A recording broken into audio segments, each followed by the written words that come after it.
Eu sou Renata Navega, facilitadora e educadora da Matrix, e esse é o podcast Líder Transformadora, criado para contar histórias e o protagonismo de mulheres que fazem a diferença nas suas áreas de atuação. Hoje eu vou conversar com a Vanessa Dantas, que é consultora em gestão estratégica e de implantação de escritórios de projetos. Vanessa, bem-vinda. Obrigada por aceitar esse convite de estar aqui com a gente. Eu que acompanhei a sua trajetória ao longo de um ano trabalhando com você, num projeto que a gente vai contar aqui nessa história hoje, e fico feliz de você estar aqui hoje, podendo falar um pouco da sua trajetória, dos desafios profissionais, das suas formas de lidar com tantas camadas do que é ser uma líder que gera transformações no mundo. Então, bem-vinda, e eu queria começar pedindo para você falar um pouquinho da sua história, contar como foi a sua trajetória profissional até aqui. Legal. Bom dia, boa tarde, boa noite. Não sei que horas vocês vão estar vendo isso. Agradeço pelo convite. É sempre muito bom estar com pessoas que a gente gosta e a gente vai falar um pouquinho disso, mas ter trabalhado com vocês durante um ano foi um momento muito engrandecedor enquanto profissional, né? E falando um pouquinho da minha história, da minha trajetória, eu sou da área de gestão de projetos, né? Eu trabalho com gestão de projetos já há 18 anos, focado para governo, né? Também tenho experiência com empresas privadas, mas o meu foco mesmo é governo, né? Serviço público. E voltando lá atrás, né? Como é que eu cheguei na gestão de projetos? Eu sou da época que, enquanto a faculdade de administração ainda tinha 10 semestres, né? Era a faculdade de 5 anos. No sétimo semestre, eu fui fazer a matéria, a disciplina de gestão de projetos. E ali o bichinho da gestão de projetos me picou. Acabou. Não teve mais retorno. Então, ali eu já sabia que era isso que eu queria fazer, né? Então, desde então, a minha trajetória profissional foi focada mais na gestão de projetos. Em pouco tempo, eu comecei a trabalhar na minha primeira experiência de consultoria para gerenciamento, né? Focar na gestão de projetos, e era no projeto de engenharia. Então, rodovia, duplicação de rodovia. Então, passei muitos anos trabalhando com projetos de gerenciamento de rodovias. Tive a experiência de trabalhar com projetos com ferrovias, aeroportos. Eu sou a administradora mais engenheira que você vai conhecer. Que ótimo. E também experiências com implantações de sistemas.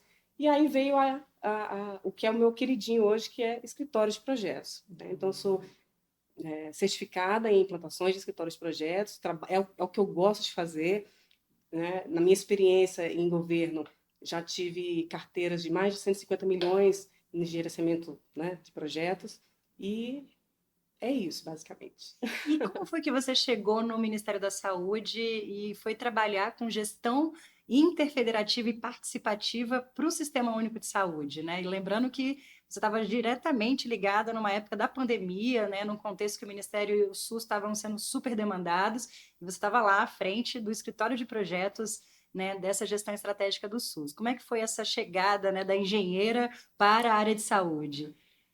O Ministério ele chegou na minha vida depois de eu perceber que dentro da minha experiência me faltava dois tipos de projetos, né? Projetos relacionados à saúde e projetos de cunho social. Quando veio a oportunidade do Ministério de implantar um escritório de projetos dentro de um departamento, né, me veio essa necessidade de melhorar a minha experiência profissional, de trazer aquilo que me faltava, essas lacunas, né? E aí eu juntei tudo nessa oportunidade. Fui convidada para implantar um escritório de projetos, né? Mas trabalhando com projetos com foco em saúde, levando benefícios para a sociedade. Então, casou a oportunidade, que era mais um desafio, porque eu nunca fui da área da saúde, então eu tive o desafio de aprendizado, de mergulhar a fundo ali para trazer as soluções que eles buscavam, né? Enquanto necessidade de ter um escritório de projetos, e assim foi feito.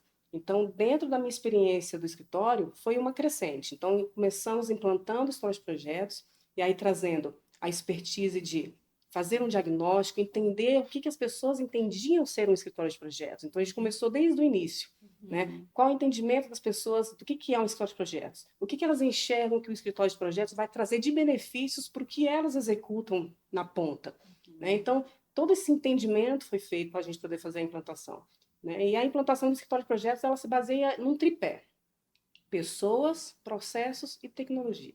Então, baseando-se nisso, a gente conseguiu desenvolver todos os processos internos, né? Desenvolvemos um manual de gerenciamento de projetos, né? Que são projetos muito específicos, né? Dentro na verdade, são programas, né?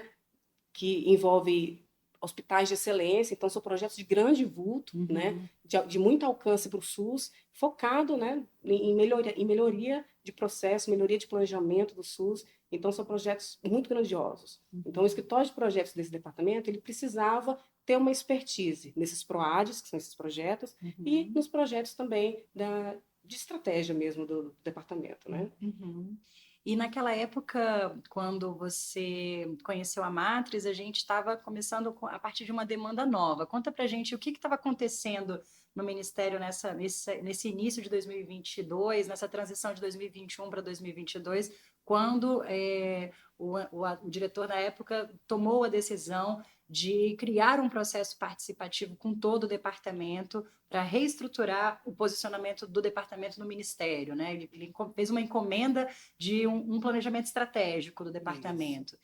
Qual que era o contexto naquela época? Conta um pouquinho para a gente se situar no tempo, o que estava acontecendo no Ministério, né? Lembrando que essa é um departamento dentro da Secretaria Executiva do Ministério, então tinha ali uma encomenda específica. Olha, queremos um planejamento estratégico. Você estava lá, como é que estava o contexto naquela época?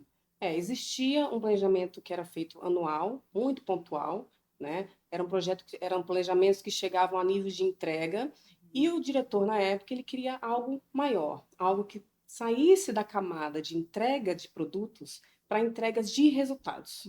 Então, foi feito todo um trabalho de entender, né, qual é o ponto que a gente precisa romper aqui para enxergar resultados, né, em levar benefícios que vão além da nossa barreira, da nossa caixinha ali enquanto, né, escritório, mas que chegasse lá na ponta, que chegasse nos municípios, que chegasse nos estados. Então, dentro do departamento que trata da tripartite, né, a gente precisa olhar com o olhar dos gestores públicos, dos gestores de saúde. Então, a gente precisa organizar internamente para que a gente consiga alcançar isso lá na ponta. E para quem está ouvindo a gente, a tripartite só para quem ainda está ouvindo, quando você fala a tripartite, o que significa isso? Quando a gente fala de gestão tripartite, a gente está falando dos entes federais, municipais e estaduais. Então, existem projetos, existem decisões a nível de políticas públicas que precisam da junção desses três entes para que sejam tomadas algumas decisões. Né? E alguns desses projetos precisam disso. Né? Então, mas para que a gente consiga alcançar esse resultado desses projetos que precisam dessa relação da tripartite, a gente precisa organizar os processos internos. Né? Para que a gente organize esses processos internos, a gente precisa pensar um planejamento de curto, médio e longo prazo. Então, esse foi o intuito da gestão anterior, né, para que a gente pudesse entender onde a gente quer chegar, qual é o rumo que a gente quer seguir para os próximos X anos, né? E assim foi feito. Então, a encomenda foi, vamos pensar um planejamento para que a gente saiba exatamente aonde que a gente quer chegar e qual é o benefício que a gente quer gerar, qual é a transformação que a gente quer gerar lá na ponta, né, para o usuário do Sistema Único de Saúde. Então, para a gente resumir, nessa fase que vocês estavam, existia um departamento que trabalhava muito, gerava muitas entregas, fazia muitas atividades, entregava muitos produtos, mas não conseguia traduzir esses produtos em resultados, não conseguia entender o quanto aquele trabalho estava fazendo, de fato, uma mudança, uma transformação, gerando melhorias, né, dentro do Sistema Único de Saúde. Então, precisava revisar essa forma de trabalhar, essa capacidade da equipe para orientar essa equipe para resultados, né? Que é isso que a gente trabalha com a gestão orientada a resultados. Então, conta um pouquinho para a gente como foi esse caminho que a gente trabalhou junto. Quando a gente começou a fazer o trabalho, você, na sua experiência de ter acompanhado de perto isso, o que você percebeu que gerou de alguma forma um benefício ou que trouxe um novo olhar, seja para você como pessoa, como profissional, mas também pensando no departamento, na equipe, né? Esse problema, você sente que ele de alguma forma foi resolvido? A gente conseguiu mudar esse olhar de produto para resultado? Conta um pouquinho como é que foi a colheita desse trabalho, né, que a gente fez junto. Se eu posso pensar em um resultado, eu entendo que ter podido juntar todo um departamento, e a gente está falando aqui em torno de 60, 70 pessoas, para se debruçarem num plano né, pensarem juntos, de forma colaborativa, esse foi o maior ganho, o maior resultado que a gente alcançou com esse trabalho, né? Agora, em termos de benefício, isso a gente vai medir ao longo do tempo, né? Mas quando eu penso na prática, dentro ainda ali do departamento, um benefício de curto prazo, no caso, o processo foi tão claro, tão objetivo, que tenho certeza que qualquer um dos participantes conseguem hoje conduzir um processo daquele. Então, quando a gente pensa no servidor público, né, que hoje está como um analista, mas amanhã ele ganha um cargo de chefia e ele precisa virar chavinha, ele consegue conduzir um processo desse com a equipe dele. Então, isso trouxe muito benefício em curto prazo. Essa segurança, Essa né? segurança. Porque o processo é muito simples, é muito claro, não é fácil. Não às vezes é até dolorido. Às vezes é até dolorido, mas é um processo que as pessoas realmente precisam se debruçar, precisam se entregar. Porque a gente, enquanto facilitador, a gente traz as técnicas para conduzir o time, né? Mas eles são os especialistas. Eles entendem do negócio, eles entendem do processo, né? Então, cabe a gente estimulá-los a trazer o que eles têm de informação para que a gente consiga colocar no papel junto com eles, né? E esse trabalho foi feito. Sim. E olhando um pouquinho para isso que você falou, né, dessa segurança que as pessoas sentiram depois de terem passado, né, por várias oficinas e com oficinas de capacitação e gestão por resultados, o que te marcou dessa trajetória? Se teve algum momento que você falou, nossa, isso aqui, eu não imaginava que isso ia acontecer? Tem. No início, quando a gente decidiu por montar esse processo, a gente identificou que existia lacunas de conhecimento, incompetência com relação ao planejamento estratégico. Para algumas pessoas é um bicho de sete cabeças. A gente fala, vamos fazer um planejamento estratégico. As pessoas não conseguem ver o início e o fim disso. Não sabem entender. Parece uma nuvem, né? É uma coisa nebulosa. Né? E aí, tendo as equipes com essas lacunas de competências, lacunas de entendimento, e a gente tendo conduzido o processo junto com vocês para que, peraí, vamos dar um passo atrás para que a gente capacite todos eles, que eles entendam o que é um planejamento, o que é um objetivo, o que é um indicador, uma meta, para que serve tudo isso. Então, isso foi muito importante. Esse foi um dos maiores ganhos também que a gente teve. Né? Entender, dar um passo atrás, né? Fazer um background com eles para que a gente pudesse seguir todo o processo depois. Né? E aí foi, né, seguido o processo mais suave, porque a gente já tinha um pouquinho mais de conhecimento. Claro, não vamos, né? A gente precisa entender um ponto. O aprendizado é contínuo. Né, a gente precisa, cada plano, cada processo, ele é diferente. Então, se a gente for fazer um novo planejamento, ele talvez seja diferente. A gente tem uma base de conceitos, mas o executar com a equipe do momento, com a situação, com as variáveis que a gente tem de governo, de política, de mercado, de economia, de tudo isso impacta no processo. Né? Mas ter podido capacitar as equipes para que a gente pudesse conduzir o processo de planejamento, esse foi um diferencial.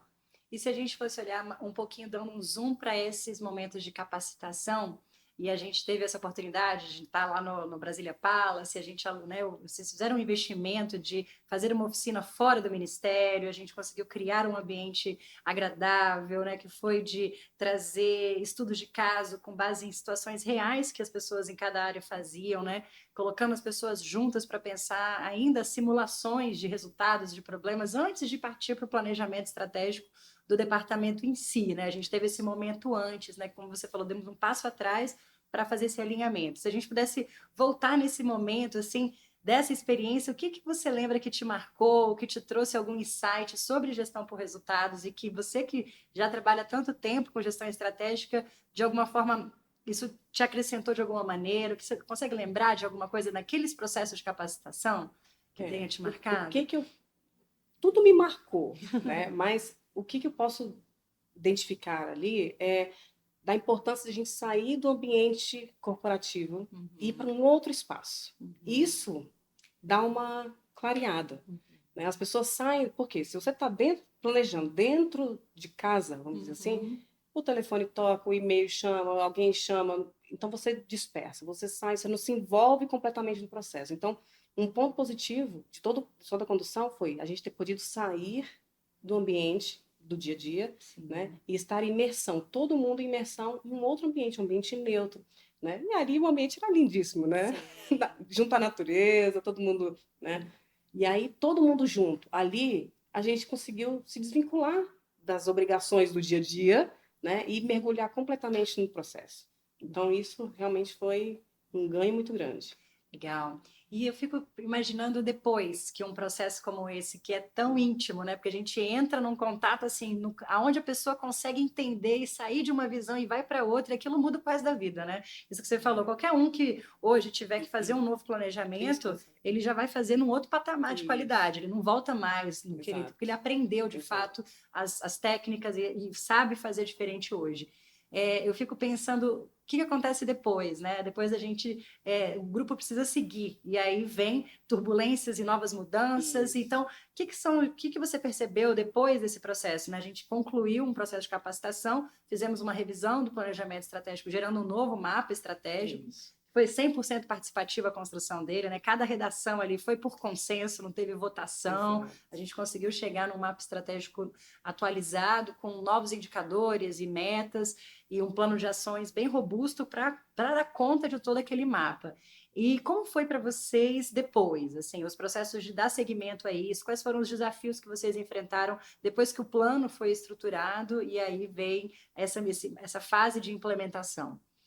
O que eu sempre falo com a equipe o plano ele não tem que ser rígido. Uhum. Ele tem que permitir novas entradas, ele tem que permitir ajustes finos, ele tem que permitir uma certa flexibilidade. Não é mudar tudo, mas uma certa flexibilidade. Então, a gente tirou um pouco da sensação das pessoas de que tinha que ser só aquilo, né? Então, porque muitos falavam assim, mas eu esqueci de colocar alguma coisa. Aí eu falava, calma, vamos, quando na hora que a gente for fazer um drill down ali naquelas metas, descer ao nível de tarefa, virar um projeto aquilo ali para executar, a gente vai implementando, incrementando aquele projeto, né? Aquela ação, aquele plano. E isso foi feito. Então, a gente fez uma pactuação interna, né, com a gestão na época e com esse entendimento de vamos agora colocar num cronograma, né? Vamos colocar o que a gente tem para o próximo mês planejado, para o próximo ano planejado. Então, a gente vai agora colocar no cronograma. Nesse detalhamento, aí a gente vai descendo os níveis de tarefa, né? A gente sai do nível mais macro e vai descendo ali para o nível de projeto, de ação, de tarefa, né? E assim foi feito com as equipes. Então, até o início do ano, já tinha uma programação já feita com base no plano, né, para que eles pudessem executar. Maravilha.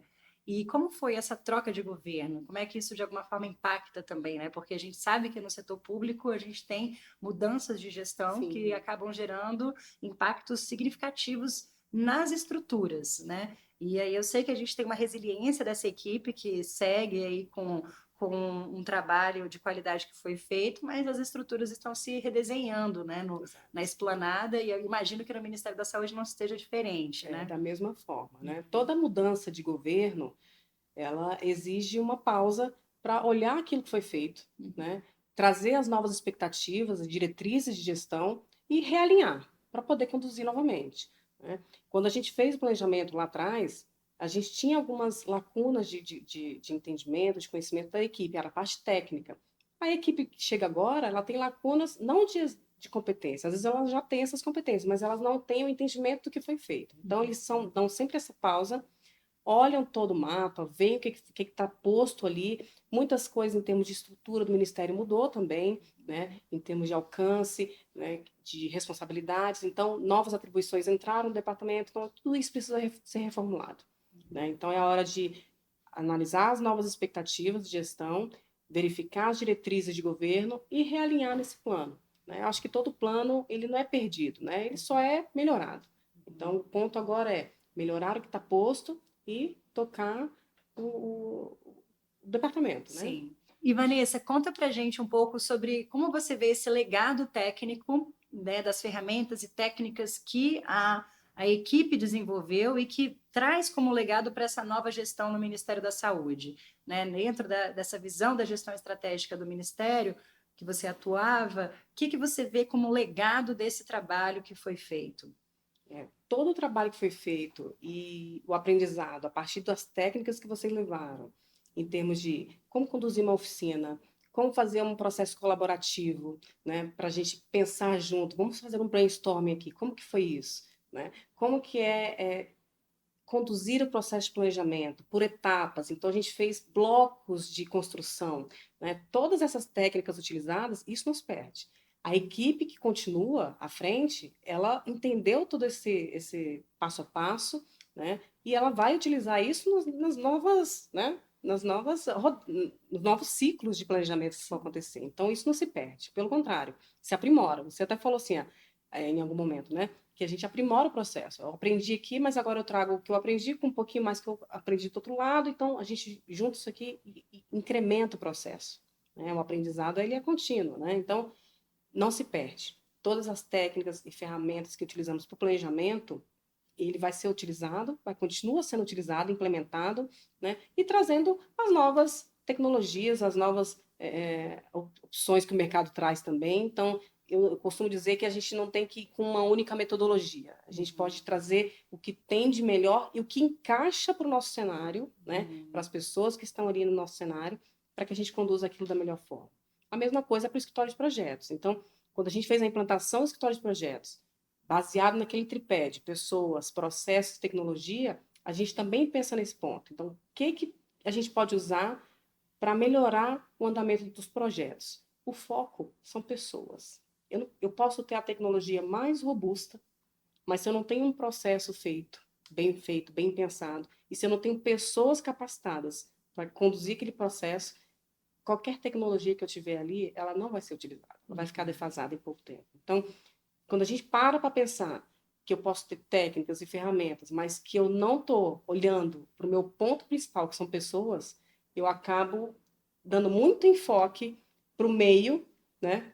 Porque eu estou utilizando como meio de tecnologia ali, de informação para conduzir um processo, e esquecendo do meu ponto focal, do meu principal insumo, que são as pessoas. Então, quando a gente para olhar as pessoas que estão dentro do nosso departamento, que vão conduzir junto com a gente, de forma colaborativa, um processo de planejamento, o meu olhar não tem que estar no processo nem na tecnologia, tem que estar nas pessoas. Então, elas são as nossas principais preocupações. É com elas que a gente tem que se preocupar. Entender, é a questão da empatia do líder, né? Sim. Então, o líder só vai ser empático se ele realmente tiver uma escutativa com aquele time, entender as dores daquele time, né? Captar os anseios daquele time, né? Então, tendo essa empatia, aí o líder consegue conduzir um processo, qualquer que seja ele. Maravilha. E acho muito legal isso que você traz sobre a liderança e pensando sobre como é para você esse desafio de ser líder e ser mulher, né? De liderar pessoas, né? Liderar homens e mulheres, ter que lidar com chefias masculinas. E eu imagino que ao longo da sua trajetória profissional você tem enfrentado desafios, né, pelo fato de ser mulher e ser líder. E eu queria ouvir um pouquinho que desafios você já tenha, exemplos, enfim, elementos que você tenha na sua história, e te perguntar que recursos você usa para enfrentar esses desafios. Essa é uma pergunta excelente, porque, de fato, eu sempre trabalhei em ambiente, eu poderia considerar assim, 90% masculino. De todos os projetos que eu atuei, 90% deles masculino. Primeiro, os de engenharia. Né? Lá no início da minha carreira, 100% da liderança era masculina. Então, lá no início, eu já tive embates com o masculino, mas porque eu não tinha entendido ainda o meu feminino. Então, quando você fala qual recurso que eu utilizo, em algum momento da minha trajetória, eu entendi que a gente não precisa bater de frente. A gente tem que ser a gente, né? A mulher, a feminina, a doce, mas não necessariamente perder o nosso poder de argumentação, de informação. A gente tem que buscar saber muito, entender muito, para a gente conseguir argumentar, decidir no momento certo, e isso com a força da mulher. Então, assim, não existe uma guerra, né? Claro que não vamos ser hipócritas aqui. Existem embates, sim, e dependendo de onde a gente esteja, a gente vai verificar como que eu vou me portar nesse ambiente. Mas, de uma forma geral, eu diria que não tem que ser um embate. Né? Quando a gente entende que o poder da argumentação, da persuasão, baseada em informações e fatos, elas por si só já falam. A gente não precisa entrar em nenhum embate. Agora, de fato, existem ambientes muito masculinos, né? Existem chefias que são intransigentes, difíceis, né? E aí cabe a gente amadurecer o nosso lado interno de pensar assim, isso é só aqui ou isso tem um outro lado? Então, a gente passa a discernir um pouquinho mais sobre isso e entender que às vezes o buraco é um pouquinho mais embaixo. A gente trabalha às vezes pensando, talvez seja um trauma, um bloqueio emocional que aquela pessoa tenha e traz aquilo para o ambiente de trabalho, né? Então alguém precisa ter a inteligência emocional no ambiente de trabalho. Então eu diria aí para as mulheres que entendam o ambiente que você está, né? Perceba o seu ambiente, perceba as pessoas que estão à sua volta, né? Muitas vezes um embate começa por uma questão muito boba, né? E, na verdade, não precisa disso. A gente se impõe de uma forma feminina, mas se impõe baseadas em informações, em dados, em fatos, em estratégias de comunicação. Então, ter uma comunicação, né, positiva, né, isso engrandece demais o nosso trabalho e abre espaços, né? Ter um poder de negociação. Então, eu diria que para a gente conseguir viver e vencer esse ambiente altamente masculino, é com muita estratégia, muita inteligência emocional e muito conhecimentos e habilidades de técnicas de, né, de comunicação, persuasão, argumentação.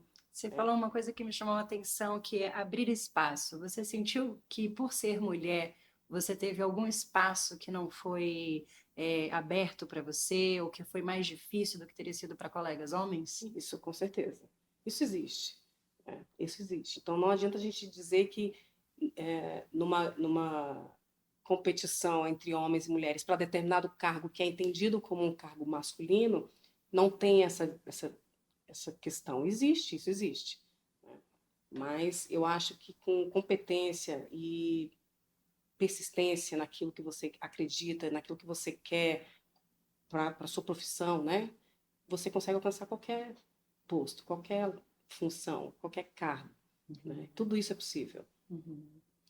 E fala um pouquinho sobre essa questão da competição, quando você fala de. Eu sei que existem, em geral, a gente não precisa ter um embate, mas se ele acontece, né, que recurso você já teve que usar, ou de que lição você já tirou, né, de algum embate que você precisou enfrentar? Né? Porque quando eu também sou gerente de projetos, também trabalhei com implementação de escritórios de projetos ao longo da minha carreira. E geralmente é um ambiente muito masculino. É, compartilhando uma experiência de implantação de escritório de projetos, eu trabalhei com a implantação de escritório de projetos para construção dos planos de gestão ambiental de Belo Monte. Então, eram, assim, uma carteira de Engenharia. bilhões e de muito recurso, engenharia pesada, e foi muito gratificante para mim, do ponto de vista técnico, porque eu era a única mulher e eu tinha uma posição muito estratégica, que era desenvolver todas as ferramentas e abordagem metodológica do escritório de projetos. E aí o coordenador do escritório de projetos não trabalhava sem mim, ele precisava do meu apoio, eu dava suporte também para ele na equipe dele, mas eu tinha essa função de ser mais essa área de inteligência dentro do escritório de projetos. E, e percebia como muitas vezes eu era a única mulher numa reunião com 40 homens, por exemplo, né? Vários diretores e várias empresas juntas, e eu era a única mulher.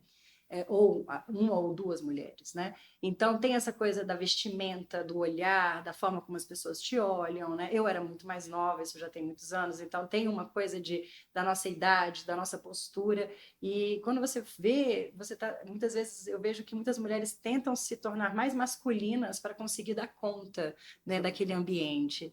E eu queria te perguntar um pouco sobre isso, assim, se você percebeu que no início da sua carreira, formada em administração, que estudou e trabalhou tanto nessa área, o quanto você foi percebendo que em algum momento você não precisava ser masculina para estar junto dos homens, que você podia ser quem você e não ter que negociar o julgamento para poder confiar no seu trabalho. Você sente que teve algum momento da sua carreira que isso aconteceu? Na minha primeira experiência profissional, e aí eu volto lá, muitos anos atrás, quando eu comecei como estágio, né? Meu primeiro estágio foi no Banco Central. Uhum. E na alta gestão. Então, eu ficava na consultoria da presidência. Ali, eu via aquelas assessoras lindíssimas, com aquelas roupas maravilhosas. E aí eu falava assim, quando eu crescer e virar gente, eu quero me vestir daquele jeito. Né? Isso eu tinha 20 anos de idade, né? E aí eu falei, gente, é assim que eu quero ser, altamente feminina. Mas não significa que numa situação de discussão a gente traga um lado mais masculino nosso, né? Mas eu tive muita sorte quando eu comecei a trabalhar na parte de projetos de engenharia. O meu líder na época, ele me ensinou muito. Então, assim, o poder de um líder é muito forte. Ele impacta fortemente na vida de uma pessoa. Então, o meu primeiro líder de projeto, o primeiro gerente, coordenador, ele abria espaço para eu falar o que eu pensava, o que eu acreditava que era o correto, qual era o caminho, qual era o processo. Então, ele tinha essa escutativa comigo. E isso fez com que eu entendesse, quando eu for líder, e aí na época eu era só uma assistente, quando eu for líder, eu vou trabalhar isso com meus liderados, que é a escutativa. Ele queria saber o que a Vanessa pensava. Ele queria saber como que eu conduziria isso, essa questão, esse problema. Então, ele dava espaço para eu, enquanto mulher, enquanto líder, enquanto técnica dele, ele me ouvir. E eu poder, às vezes, dar a solução porque ele queria. Às vezes, ele até já sabia a resposta, mas ele buscava isso em mim. Então, eu digo isso para as pessoas que querem ser líderes, né? Busquem os seus times. As respostas estão neles. Ouça as pessoas. É sobre pessoas. Né? Quando a gente pensa assim, empresas são contratadas para resolver problemas de outras empresas. E equipes são contratadas para resolver esses problemas. Então, é tudo sobre gente.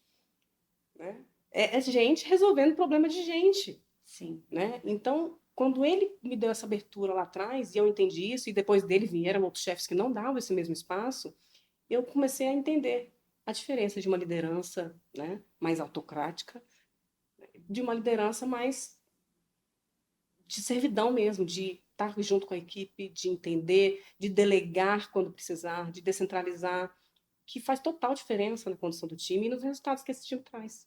E falando sobre fazer diferença, se você olhando para essa sua trajetória, e você pudesse hoje olhar para a Vanessa lá no passado, né, e hoje com a sua experiência, com a sua maturidade, com a sua segurança, o que você diria para você mesma lá atrás? Que você pudesse fazer diferente, que você pudesse fazer melhor, que talvez não te desse tanto trabalho, ou que tivesse cortado alguns caminhos aí difíceis que muitas vezes as pessoas enfrentam quando estão começando uma carreira ou quando elas ainda têm dúvidas sobre o potencial delas. Se você pudesse olhar hoje para trás e falar para a própria Vanessa que está ali começando, né, com 20 e poucos anos, ou que está numa mudança de carreira, ou uma mulher que está ouvindo a gente, que está numa mudança de carreira e que está buscando ter mais autonomia e assumir mais protagonismo na carreira dela, o que você poderia dizer como algo que você aprendeu e que para você é valioso? Primeiro passo, eu diria, entenda quem você é de verdade. O que você quer? Qual o seu maior anseio, o seu maior desejo de vida? Tira o lado profissional. Quem que é você? Né? Quem é você no mundo? Quando você começa a se questionar sobre coisas muito mais, né, amplas, você começa a se perceber muito antes. Então, se eu fosse falar para a Vanessa lá de 20 anos, eu iria falar assim: começa hoje uma jornada interna para autoconhecimento, uma jornada de autoconhecimento. Eu teria feito várias coisas diferentes.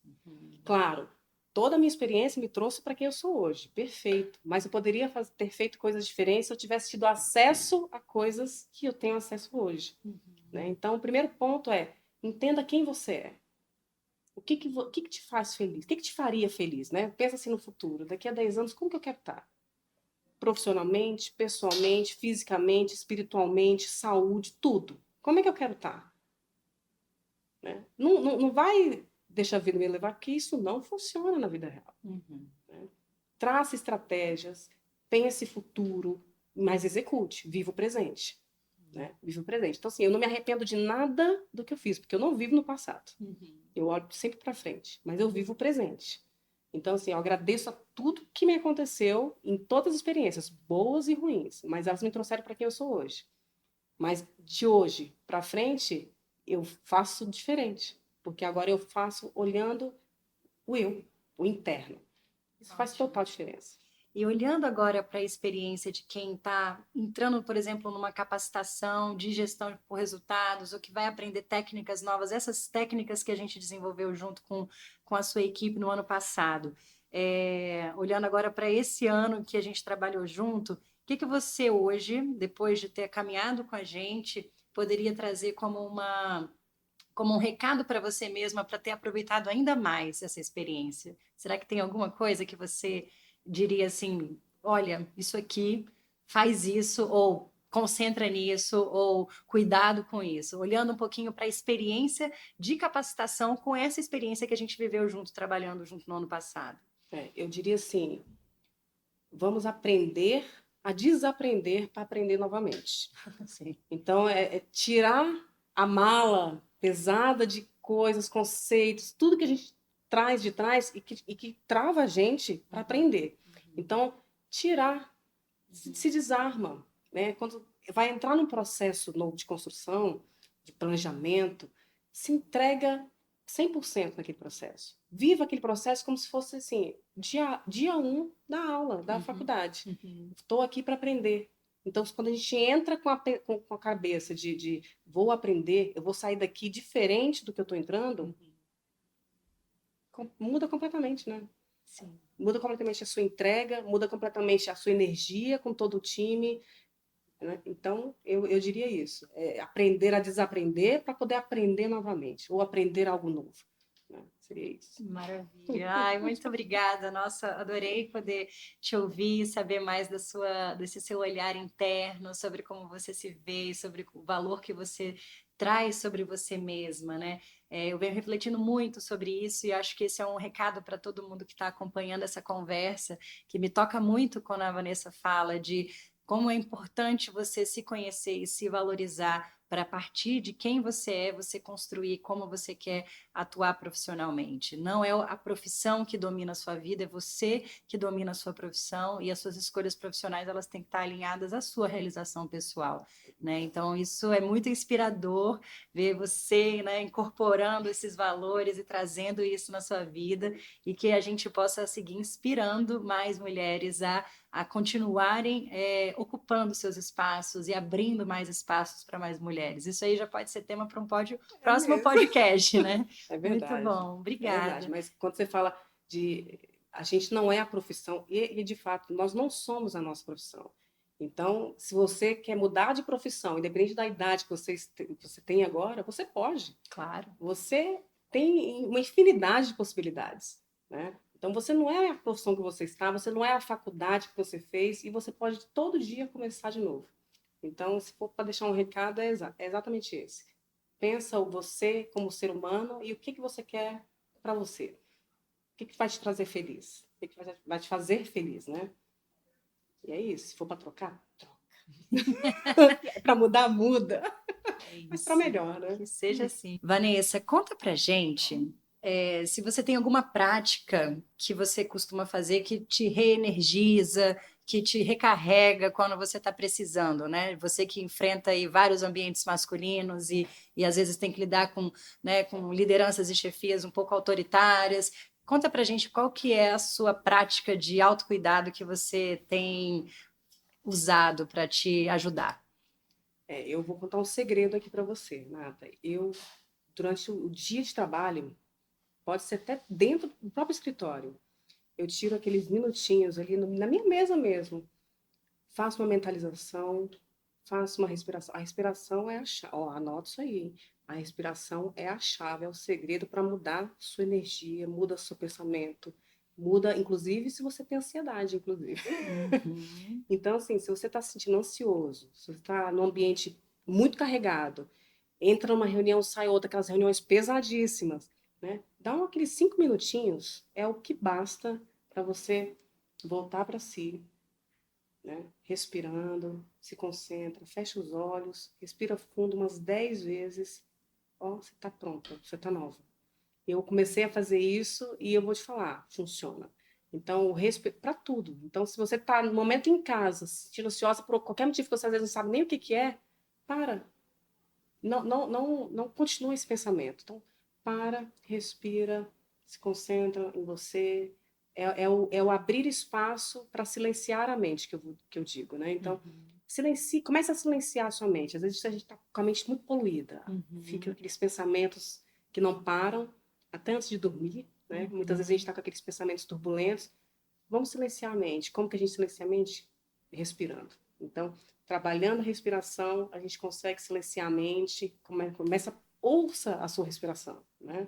Coloca a sua atenção na respiração. Então, você começa a parar de pensar. Perfeito. Né? E aí você começa a acalmar, né? Maravilha, essa foi uma dica de ouro aí para o autocuidado. E eu queria perguntar mais uma coisa que é sobre o seu segredo para conciliar a sua produtividade e vida pessoal. O que você costuma fazer para essa conciliação que você consegue fazer? E eu queria saber qual que é o segredo. Eu diria que há projetos e projetos. Seria muito lindo se eu falasse que 100% do meu tempo eu consigo conciliar.